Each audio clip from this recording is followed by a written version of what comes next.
fair to say there were a few eyebrows raised recently when Keith Richards from the Rolling Stones went rogue and called Sgt. Pepper's Lonely Hearts Club Band by the Beatles, considered one of the greatest albums in rock history, rubbish. Then again, it also made people aware that despite the fact Keith Richards is more zombie than mortal man, no one has the guts to tell him he actually passed away about 20 years ago.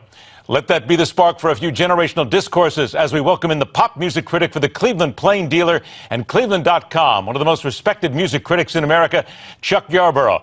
Hey, Chuck, we have got millions of people watching us right now who came up in that generation in the 60s. And here's what they heard from Keith Richards. In his interview with Esquire magazine, he said, if you're the Beatles in the 60s, you just get carried away. You forgot what it is you wanted to do. You're starting to do Sgt. Pepper. Some people think it's a genius album, but I think it's a mishmash of rubbish. All right, Chuck, to you now. Did he get it right? Or, again, is it possible that Keith Richards is simply not living?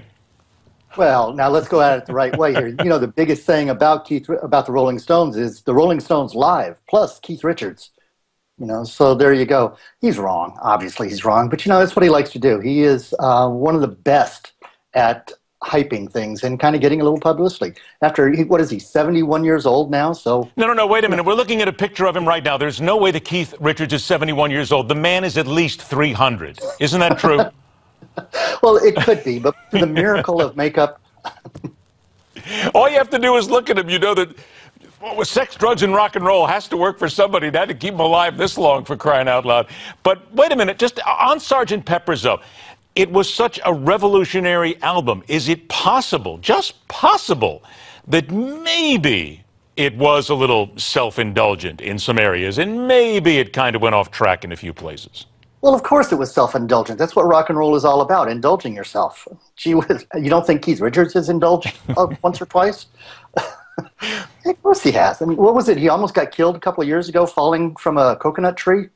Come on. Well, let's also point out, too, that the Rolling Stones, and please correct me if I'm wrong, but I wrote this down, didn't the Stones have an album out called Their Satanic Majesty's Request, which was sort of the answer to Sgt. Pepper's, and that thing, I believe, sold about, what, 8 copies?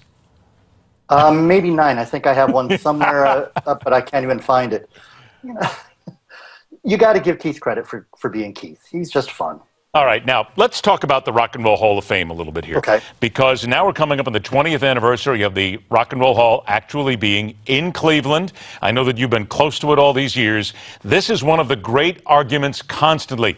Chuck, please, can we not admit that there are some acts in the Rock and Roll Hall of Fame that don't belong in a Rock and Roll Hall of Fame? And I have to, the first one that hits me right in the head has got to be ABBA, but I could go on from there. Oh, no, well, thanks for stealing my thunder. No, that's the only one that I really think should not be in there, with the possible exception, bless her heart, of Donna Summer, because I'm a child of the 70s, and I've done my best to try to forget disco. I actually still have somewhere some platform shoes and a polyester shirt. I'm so sorry, and I'm so glad you didn't wear them today on the air. I really am. I'm thrilled of that. But we have people like with the chest hair would have been perfect. You could, please, let's not go there. It's a moment that I'm never going to be able to forget. We've got the Staple Singers. That was a gospel group that shouldn't be there. Leonard Cohen was certainly not a rocker. And Run DMC and Public Enemy in the Rock and Roll Hall of Fame. What are they doing in the Rock and Roll Hall of Fame? Okay, really and truly, I'm glad that you asked me this. I just did the interview with Greg Harris, who is the president and CEO of the Rock Hall, about this. That's probably the #1 criticism that we get in Cleveland is that's not rock and roll. Hip-hop's not rock and roll. Gospel's not rock and roll. Rockabilly's not rock and roll. And Greg explained it really, really well. Rock and roll is not necessarily a sound. Rock and roll is an attitude. Rock and roll is about rebellion. And rebellion is the word that 99.999% of us use to define rock and roll. And here's one more. Todd Messick, who is the Vice President of Marketing and Communications, put it this way.